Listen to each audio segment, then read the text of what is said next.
안녕하세요, 여러분. 써니쌤이에요. 요양보호사 직업에 종사하고 있거나 요양보호사 직업을 한번 가져볼까 라고 고민하는 분들, 그리고 지금 자격증 공부를 하고 있는 분들, 또 자격증을 손에 쥐고는 있지만 이 일을 할지 말지 고민 정리가 안 되신 분들이 있어요. 요양보호사는 2008년 7월 1일자에 시작이 되었습니다.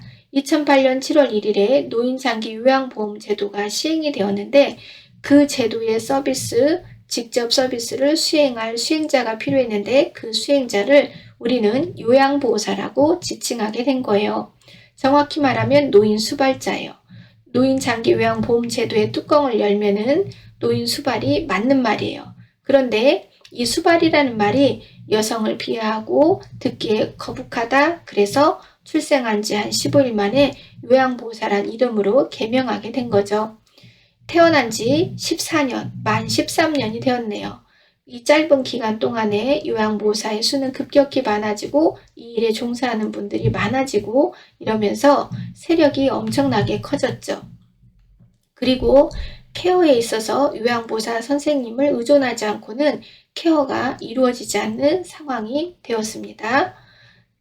시험이 1년에 3번이었는데 이제는 4번이 되었고, 그리고 책도 처음에는 심플했어요.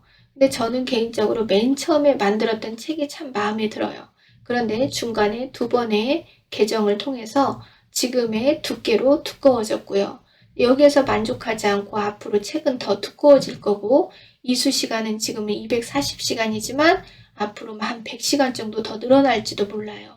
왜냐하면 항상 보면은 우리가 이것은 좀 먹고 살만하고 이것은 좀 누구나 해볼 만해. 그래서 우우하고 사람들이 모여들잖아요. 그러면 꼭 반드시 국가가 개입을 해요. 국가가 개입을 해서 그것을 막 난도질하고 복잡하게 만들고 제도화하고 규제로 똘똘똘 막 묶어놓고 이렇게 먹고 살기 힘들게 만들어 놓거든요. 예전에 우리가 미용 자격증 미용학원에서 많이 땄잖아요. 근데 그게 전문대학으로 들어가서 이제 미용학과가 생겼잖아요. 지금 간호조무사도 간호조무학과를 만들려고 하잖아요. 요양보호사도 나중에 요양보호학과를 만든다고 할지도 몰라요. 그런데 요양보호학과를 쉽게 만들지 못하는 이유 중에 하나가 이 노인장기 요양보험 제도 안에는 가족요양제도가 있어요. 가족을 내가 돌볼 수 있다라는 법이 있어요. 그래서 간호조무사는 고졸이라는 학력이 있는데 이 요양보호사는 학력이나 나이 제한이 없어요. 왜 그러냐면 가족요양제도 때문이죠. 가족은 나이로 자를 수 없고 학력으로 자를 수가 없어요. 그렇기 때문에 가족요양제도를 이제 수행해야 되는 사람은 가족이죠. 그러니까 이 사람들에게 피해가 가면 안 되니까 이 나이 제한, 학력 제한 없이 이 교육은 진행이 되고 있어요. 요양보호사 시험이 쉽거나 또는 후져서 나이 제한, 학력 제한이 없는 게 아니라 가족요양제도 때문이다. 그렇기 때문에 이제 이렇게 지금 현재는 이수 시간이 짧고 이렇게 가고 있지만 지금 이렇게 14년 만에 이 집단의 크기가 커지고 힘이 막강해지고 그리고 또 이 집단을 바라보는 이 사회가 좀 더 수준이 높은 서비스를 원해요. 좀 더 이분들이 지적으로 일을 했으면 좋겠다. 그리고 사고를 빵빵 터뜨리지 않았으면 좋겠다. 이런 요구들이 이제 교재의 개편, 그리고 이수 시간의 증가로 이제 드러나게 되는 거죠.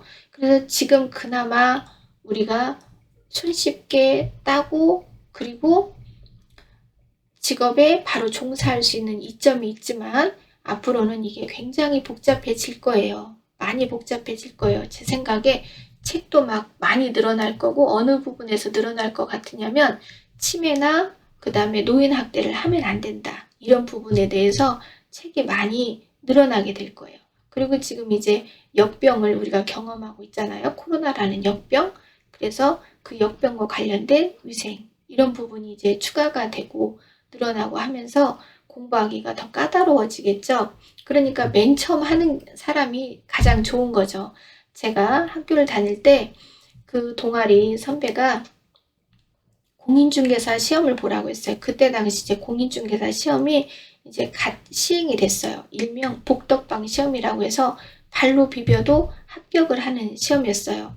그런데 저한테 땡뚱맞게 그런 자격증 하나 따놓으면 나중에 좋다라고 하는 거예요. 그 선배는 20년, 30년을 내다본 사람이에요. 지금 생각해보면. 그런데 저는 그때 너무나 어려서 나는 간호사를 할 건데 내가 왜 그런 걸 공부해야 돼? 라고 생각을 했어요. 그래서 안 했어요. 그 선배는 그걸 땄고, 근데 저는 안 땄어요. 그런데 지금 제 친구와 제 친구의 남편들이 지금 공인중개사 공부하느라 바빠요. 전화해도 잘 받지 않을 정도로. 자, 이렇게 맨 처음에는 쉬웠어요. 공인중개사 시험. 그랬는데 지금은 머리를 쥐어 뜯어도 잘 안 풀리는 어려운 시험이 되었죠. 요양보호사가 나중에 그렇게 될 것 같아요. 제 개인적인 생각은. 그래서 하실 거면 지금 하세요. 왜냐면 지금 당장 직업으로 갖지 않아도 되니까 나중에 어려워질 거 생각해서 지금 하나쯤은 따놓으시는 거 괜찮아요. 인생을 살다가 어느 코에 걸려서 이 자격증 가지고 갖고 나오실지 몰라요. 그리고 지금은 돌아가시지 않습니다. 웬만하면 죽지 않습니다. 정말로. 우리가 예전에는 폐렴에 걸리면 죽을 수 있었어요. 그리고 폐혈증은 무시무시한 병이었어요. 그런데 지금은 4세대 항생제까지 나온 이 마당에 병원에 가면 웬만하면 다 살립니다. 그래서 유병장수의 시대, 독거노인의 시대, 치매의 시대, 부효자의 시대, 나홀로 시대가 되었기 때문에 내가 나를 감명해야 돼요. 그래서 직업을 갖고 안 갖고를 떠나서 이 책 안에 그 의학적인 지식, 치매 중풍에 대한 지식, 그리고 복지 부분에 대한 지식이 오밀조밀 잘 조합이 돼 있어요. 그래서 내가 그런 지식을 갖고 인생을 사는 것도 도움이 된다. 우리가 막 힘들게 간호대를 가거나 힘들게 1년짜리 간호조무사 교육을 받지 않더라도 어느 정도의 지식을 가질 수 있는 장점이 또 있다는 거죠. 그래서 요양보호사의 직업 교육을 받는 것은 참 좋다라고 저는 개인적으로 생각을 해요. 특히 어린아이를 돌보는 유치원 선생님, 어린이집 선생님들은 간호조무사를 배울 수 없다면 적어도 요양보호사 정도는 자격증을 갖고 있는 것이 좋다. 왜냐하면 그 공부만 해도 생명 배울 수 있거든요. 자, 그래서 요양보호사 직업이 이제 14년이 되었어요. 그러면 노인장기 요양보험 제도는 왜 만들어졌느냐? 우리는 예전에 유교의 시대를 살았어요. 유교가 가정을 다스리는 정신적인 지주였던 시대에는 부모님을 감히 남의 손에 맡긴다는 것은 있을 수 없는 일이었어요. 내 입에는 보리밥이 들어가고 부모님 입에는 쌀밥이 들어가는 것이 정상적이었고, 부모님이 편찮으시면 어떻게 해서든지 지팡이를 짚고 일어서서 띠뚱띠뚱 걷게 만들어는 것이 자식의 도리였어요. 그래서 집집에는 국가가 굳이 나서지 않아도 노인의 문제를 해결하는 해결사들이 있었어요. 바로 효자, 효부, 효녀들이 있었죠. 그리고 이분들에게 국가가 또는 지역 단체에서 효자상, 효부상, 효녀상만 주면은 이분들이 막 목숨을 바쳐서 노인 문제를 다 해결해 줬어요. 그런데 그렇게 해결해 줬던 이분들이 어떻게 되었죠? 다 죽었죠. 스트레스 받아서 본인들이 먼저 죽어버렸어요. 그리고 그 수발을 받던 부모님들은 이제 그 요양시설이나 노인병원으로 가시는 신세가 되어버렸죠. 그런데 이렇게 유교의 교육을 차근차근 받았던 세대들이 점점점 사라지면서 새로운 교육을 받은 세대들은 이 노인이 된 부모님을 모시고 싶어 하지 않아요. 함께 살고 싶어 하지 않아요. 왜냐하면 서양의 교육은 나를 위하는 교육이야. 나 자신을 존중하고 나의 자유를 방해받지 않고 나의 개성이 인정받는 것을 중요하게 생각하는 이런 교육을 받은 세대들에게 효심을 기대하기는 어려워졌다는 거죠. 그리고 농사를 지었던 시절에는 가족들이 농사를 지었죠. 그리고 노인이 오랫동안 농사를 지었던 경험이 필요했고 그 계절에 맞는 지혜가 필요했어요. 그런데 이제 농사도 당연히 하고는 있지만 많은 부분을 차지하고 했던 게 이제 산업화죠. 그래서 이제 산업화 시대가 되면서 노인들의 지혜와 경험이 사실 크게 필요하지 않게 되면서 노인분들이 뒷방을 늙은이로 이제 전락하게 된 거죠. 그런데 예전에는 환갑잔치를 하기 전에 돌아가셨단 말이에요. 돌아가셔서 뇌가 오래 살아서 늙을 필요가 없었어요. 치매가 걸리신 분들이 별로 많지 않았단 말이죠. 그런데 이제 노인들이 오래오래 살다 보니까 퇴행성 뇌질환이 생기게 된 거죠. 그 퇴행성 뇌질환의 대표적인 게 어리석을 취해, 어리석을 매, 어리석은 노인이 되는, 어리석은 사람이 되는 치매가 노망이 걸리신 분들이 나오게 된 거예요. 그런데 그에 비해서 젊은이들은 너무 바쁜 거야. 할 일이 많고 세상을 쫓아가기도 너무 버겁다는 거죠. 그러다 보니까 이 빨리빨리 세상에 살아남아야 되는 젊은이들에게 노인을 부양하라는 것은 시대에 맞지 않은 사고방식이 된 거예요. 그러다가 우리도 위기를 겪게 돼요. 바로 IMF라는 위기를 맞이하게 되죠. 이때 직업전선에서 물러나게 된 실업자들이 길거리로 쏟아져 나오게 됐죠. 준비되지 않은 불행한 장수의 시대가 열리게 된 거예요. 우리 예전 할머니, 할아버지 세대에는 노년을 준비한다는 건 있을 수 없는 일이었어요. 당장 먹고 살기가 힘들었고, 그리고 자녀를 키우고 돌보는 것도 힘들었던 시대니까 나의 노년을 어떻게 준비를 하겠어요. 오직 나의 평생의 보험은 누구다? 자식이다. 저 자식 하나를 잘 키우면 나를 나중에 먹이고 돌보고 입히는 일을 제가 맡아서 해주겠지. 그거 하나 바라보고 인생을 막 달려오셨단 말이죠. 그런데 우리 자녀들은 그럴 여력이 없어요. 우리 손자, 손녀들은 그럴 여력이 없어요. 불행한 장수의 시대를 또 맞이하게 된 거죠. 자, 그러면서 이제 죽지 않고 살아남으신 노인들이 많아지면서 이제 사회적 비용은 많이 들어가고, 그 사회적 비용은 많이 들어가야 되는데 국가는 아무것도 하고 있지 않아. 오직 집집에 효자, 효부, 효녀들만 바라보고 니네 부모니까 니네가 책임져야지 왜 국가가 책임지냐 이렇게 나오는 거죠. 그러다 보니까는 이제 치매 노인 때문에 싸웠네, 칼로 찔러 죽였네, 불을 질렀네, 가정이 파탄났네, 부모님 때문에 싸우다가 뭐 어찌어찌 되었네, 이런 뉴스들이 막 쏟아져 나오게 된 거죠. 자, 이런 것을 너무나 가슴 아프게 생각한 분이 많았어요. 그것을 반영해서 1998년 2월 25일에 김대중 대통령께서 취임하신 날 취임식에서 말씀을 하십니다. 국민 여러분, 이제 노인 문제를 국가가 갖고 가겠습니다. 국가 책임제로 갖고 가겠습니다.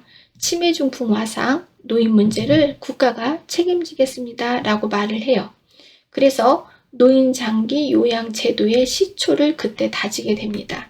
그래서 독일과 일본에 이어서 우리나라도 노인 문제를 국가가 개입하는 걸로 이제 시초를 다지게 되죠.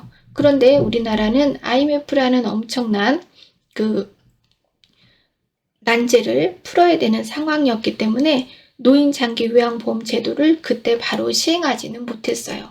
제도를 만드는데 오래 걸렸죠. 그리고 그 다음 정권이 노무현 정권이었어요. 노무현 정권 때 그 제도가 이제 넘겨갔고, 그때 다듬어지고 만들어지고 이제 시행은 이명박 대통령 때 2008년 7월 1일자로 시행을 하게 됐죠. 이 서비스가 과연 성공을 하고 국민들이 만족할지 아무도 알 수가 없었어요. 아무도 알 수 없는 상태에서 서비스는 시행이 된 거죠. 자, 이랬을 때 서비스에 혼선도 많았어요. 왜 그러냐면 우리가 살면서 국가로부터 그런 서비스를 받아본 적이 없다는 거죠. 그러니까 이 요양보호사 선생님에게 무엇을 시키고 무엇을 시키면 안 되는지를 아무도 제대로 알고 있는 사람이 없었고 그걸 가르쳐주는 사람이 없었다는 것이 그 혼란의 가장 큰 이유였습니다. 학원에서 교육받을 때는 대단한 직업인 줄 알았는데 막상 현장에 나가보니까 파출부더라. 자존감이 바닥으로 떨어지신 분들이 너무 실망하고 이제 그 일을 안 하겠다고 하고 가버리시는 일이 많아진 게 된 거죠. 자, 그런 중간중간에 부작용들을 겪으면서 14년을 맞이하게 된 겁니다. 자, 그러면 지금은 누가 뭐라 해도 노인 수발자 요양보사의 시대를 맞이하고 있어요. 그것은 왜 그러냐면 일단은 불효자의 시대예요. 그리고 죽지 않습니다. 사람이. 사고가 나지 않는 이상 아파서 죽는 일이 거의 없어요. 죽으려고 하면 살려놓고 죽으려고 하면 살려놓는 의학기술이 발달했고 우리는 이제 손만 뻗으면 병원에 갈 수 있는 시스템이기 때문에 웬만해서는 죽지 않습니다. 그리고 1년 12달 야채와 과일을 먹을 수 있고 그 다음에 고단백을 옛날보다 더 쉽게 섭취할 수 있고 이런 먹을 것이 풍부하고 많아진 지금 영양이 골고루 섭취할 수 있는 이 지금 그리고 의료 시스템이 누구나 치료를 받을 수 있는 시스템 그리고 건강검진 제도가 만들어졌고 그리고 이제 항암제는 날로날로 발전하고 항생제는 날로날로 발전하고 이러다 보니까 과거에 우리를 죽음으로 몰고 갔던 폐렴이나 폐혈증이 지금 많이 극복이 되고 있죠. 암까지도 극복되어 가고 있죠. 그렇기 때문에 죽으려면 살려놓고 죽으려면 살려놔서 웬만하면 죽지 않아요. 유병장수의 시대. 그리고 결혼하지 않습니다. 그리고 자녀를 낳지 않습니다. 이미 세상에 태어난 사람은 생로병사, 아프고 병들고 죽고를 겪게 돼 있어요. 그 겪는 과정에 가장 옆에 가짝 붙어서 그 사람의 생로병사와 함께 하는 사람이 바로 요양보호사가 된 거죠. 자, 그래서 지금은 독거의 시대, 불효자의 시대, 유병장수의 시대, 치매의 시대, 그리고 노인성 질병의 시대, 그리고 노인 수발자, 요양보호사의 시대를 맞이하게 된 것입니다.